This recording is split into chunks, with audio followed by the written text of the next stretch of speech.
Algérie, les étudiants appellent à poursuivre les manifestations pour la fin du système.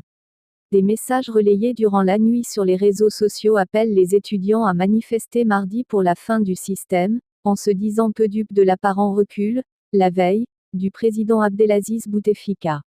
Confronté à une contestation inédite depuis son élection à la tête de l'Algérie il y a 20 ans, le chef de l'État algérien a annoncé renoncer à briguer un 5e mandat et reporter la présidentielle du 18 avril, tout en prolongeant de fait son mandat sine die, jusqu'à un prochain scrutin dont la date sera fixée par une conférence nationale.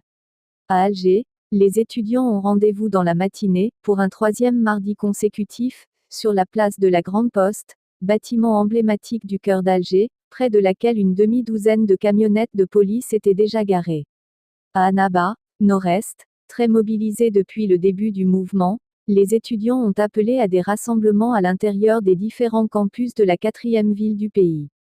La mobilisation étudiante de mardi sera une première indication de la réussite ou de l'échec des annonces du chef de l'État à calmer la contestation contre lui, d'une ampleur inégalée depuis sa première élection en 1999.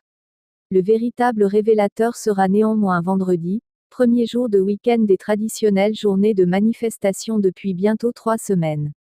Sur les réseaux sociaux, le hashtag mouvement du 25 mars a déjà remplacé ceux des 22 février, 1er et 8 mars, les 3 vendredis précédents théâtre de manifestations massives, en appelant à un 4e vendredi consécutif de mobilisation.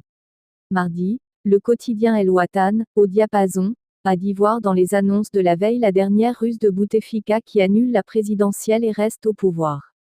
Liberté, autre quotidien francophone, fustige lui la grande supercherie, et estime également que le président tente une nouvelle ruse avec le peuple. El Rabar note que Bouteflika s'est plié à la demande du peuple de ne pas se présenter à l'élection présidentielle, mais en usant d'un procédé lui permettant de demeurer président sans passer par des élections. On ignore comment la rue, qui lui a demandé de quitter le pouvoir, va réagir, ajoute le quotidien arabophone.